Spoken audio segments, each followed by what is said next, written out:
कहीं किसी हाईवे पर भौकाल मचाते हुए निकलने वाली स्कॉर्पियो हो, या खराब रास्तों पर अपना दबदबा बनाने वाली थार हो, और या फिर किसानों के खेतों में दिन रात चलने वाला वो लाल रंग का ट्रैक्टर। आज इंडिया के हर कोने में, हर सड़क पर आपको महिंद्रा का नाम जरूर दिख जाएगा। रोड्स पर चलती हुई इन गाड़ियों से लेकर इंडियन आर्मी के डिफेंस व्हीकल्स तक और IT सेक्टर्स में टेक महिंद्रा से लेकर आसमान में उड़ने वाले वो छोटे एयरक्राफ्ट तक, महिंद्रा ग्रुप आज सिर्फ एक कंपनी नहीं बल्कि पूरी इंडिया की धड़कन बन चुका है। माइंड टीवी के इस एपिसोड में चलिए इस पूरे मामले को बारीकी से समझते हैं। आज जब हम आनंद महिंद्रा के इंस्पायरिंग ट्वीट्स पढ़ते हैं या उनकी नई गाड़ियों का क्रेज देखते हैं तो लगता है जैसे ये कोई मॉडर्न सक्सेस स्टोरी हो। लेकिन इस बड़े एम्पायर की बुनियाद जिस मिट्टी पर रखी गई, उसकी कहानी आज से करीब 81 साल पीछे जाती है। ये कहानी सिर्फ एक ऑटोमोबाइल कंपनी की नहीं, ये कहानी है दोस्ती की, बंटवारे के दर्द की और आजादी के बाद इंडिया को अपने पैरों पर खड़ा करने की। आज हम इस कहानी के उन पन्नों को पलटेंगे जिन्हें शायद आप में से बहुत कम लोग जानते हैं। कामयाबी के इस सफर का आगाज आज से ठीक 81 साल पहले 1945 में हुआ था। इस कहानी की शुरुआत दो भाइयों से हुई थी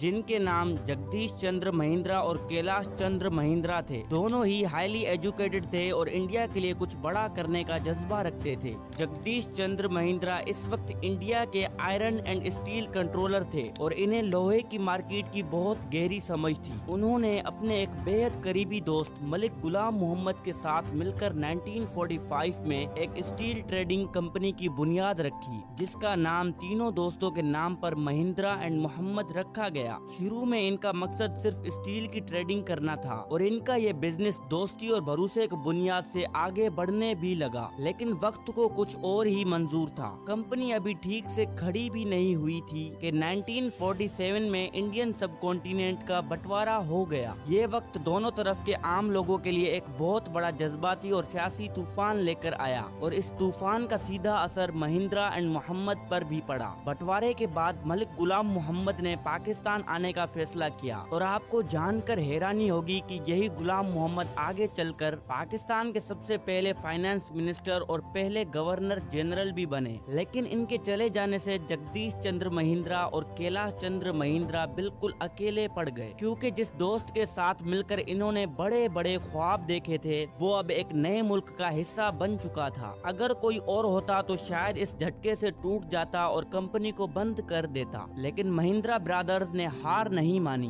उन्होंने तय किया कि वो इस कंपनी को हर हाल में आगे बढ़ाएंगे। मगर अब सबसे बड़ा मसला कंपनी के नाम का था। M&M ब्रांड मार्केट में अब थोड़ी बहुत पहचान बना चुका था, इसलिए इन्होंने सोचा कि क्यों ना नाम ऐसा रखा जाए जिससे लोगों को ना बदलना पड़े। तब इन्होंने मलिक गुलाम मोहम्मद के जाने के बाद कंपनी का नाम महिंद्रा एंड मोहम्मद से बदलकर महिंद्रा एंड महिंद्रा कर दिया और यहाँ से शुरू हुआ इस कंपनी का एक नया और लाजवाब सफर। आजादी के बाद इंडिया के हालात आज जैसे बिल्कुल भी नहीं थे। पूरे मुल्क में पक्की सड़कें ना के बराबर थी और ज्यादातर आबादी गाँव में रहती थी। ऐसे में लोगों को एक ऐसी गाड़ी की सख्त जरूरत थी जो उबड़ खाबड़ रस्तों, कच्ची सड़कों और कीचड़ में बिना रुके और बिना थके चल सके। तब महिंद्रा ब्रदर्स ने एक ऐसा जबरदस्त मास्टर स्ट्रोक खेला और अमेरिका के विलीज कंपनी के साथ हाथ मिला लिया। वर्ल्ड वॉर 2 में अमेरिकन आर्मी जिस रगड विलीज जीप का इस्तेमाल करती थी, महिंद्रा ब्रदर्स ने 1947 के आखिर तक इसे इंडिया में असेंबल करना शुरू कर दिया, क्योंकि वो वहाँ के कच्चे रास्तों के लिए बिल्कुल परफेक्ट थी। और ये फैसला इतना सही साबित हुआ कि देखते ही देखते महिंद्रा की जीप वहाँ की पुलिस, आर्मी और गाँव के जमींदारों की पहली पसंद बन गई। ये गाड़ी महंगी नहीं थी और इसका मेंटेनेंस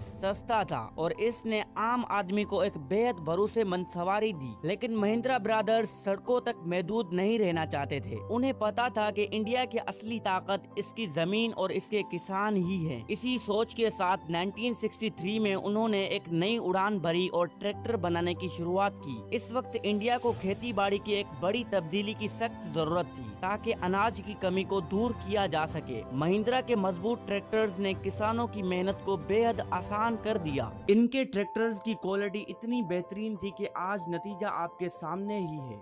आज महिंद्रा वॉल्यूम के हिसाब से पूरी दुनिया की सबसे बड़ी ट्रैक्टर मैन्युफैक्चरिंग कंपनी बन चुकी है। जी हाँ, सिर्फ इंडिया में नहीं बल्कि पूरी दुनिया में। वक्त गुजरता गया और महिंद्रा ने खुद को हमेशा बदलते वक्त के हिसाब से ढाला। 1980s में जब आईटी और कंप्यूटर्स का दौर शुरू हुआ तो इन्होंने टेक महिंद्रा की बुनियाद रखी, जो आज दुनिया भर के बड़ी बड़ी कंपनीज को आईटी सॉल्यूशंस प्रोवाइड कर रही है। इसके अलावा एरोस्पेस में छोटे प्लेन्स बनाने हों या डिफेंस सेक्टर में आर्मी के लिए आर्म्ड व्हीकल्स तैयार करने हों या रियल एस्टेट में आलीशान बिल्डिंग बनानी हो, महिंद्रा ग्रुप हर सेक्टर में अपने झंडे गाड़ रहा है। 1997 में जब कंपनी का कंट्रोल जगदीश चंद्र महिंद्रा के पोते यानी आनंद महिंद्रा के हाथ में आया तो इन्होंने इस ब्रांड की पूरी इमेज ही बदल कर रख दी। इन्होंने समझ लिया था कि अब नई जनरेशन को सिर्फ एक मजबूत गाड़ी नहीं चाहिए, बल्कि इन्हें स्टाइल, कंफर्ट और पावर का कॉम्बिनेशन चाहिए। इसी विजन के साथ साल 2002 में एक ऐसी गाड़ी लॉन्च हुई जिसने इंडियन ऑटोमोबाइल इंडस्ट्री की तारीख बदल कर रख दी। ये गाड़ी थी महिंद्रा स्कॉर्पियो। स्कॉर्पियो ने मार्केट में आते ही एसयूवी का पूरा ट्रेंड ही बदल कर रख दिया। फिर एक्सयूवी सीरीज आई और आज नई थार का क्रेज तो आप अच्छी तरह से जानते ही हैं। हालत ये है कि आज नई थार और XUV 700 की डिलीवरी के लिए लोगों को कई महीनों तक इंतजार करना पड़ता है, लेकिन लोग इस ब्रांड की इस कदर दीवाने हैं कि वो किसी और गाड़ी की तरफ देखना भी पसंद नहीं करते। आज महिंद्रा ग्रुप 100 से ज्यादा मुल्कों में फैला हुआ है और 2.5 लाख के करीब लोगों को रोजगार फराहम कर रहा है। एक छोटी सी स्टील ट्रेडिंग कंपनी से शुरू होकर बंटवारे जैसे दुख झेलने के बाद और फटे हाल सड़कों से लेकर मॉडर्न हाईवेज पर राज करने तक, ये सफर सच में हिम्मत देने वाला है। ये कहानी साबित करती है अगर नीयत साफ हो और दोस्तों का भरोसा हो और आगे बढ़ने की जिद हो तो कोई भी तूफान आपको कामयाब होने से नहीं रोक सकता। मेरी इस पूरी मेहनत का असली इनाम आपका एक लाइक और कमेंट ही है। अपना रिस्पॉन्स नीचे कमेंट सेक्शन में जरूर शेयर करें और चैनल को सब्सक्राइब करना ना भूलें। माइंड टीवी की अगली वीडियो के साथ जल्द मुलाकात होगी। शुक्रिया।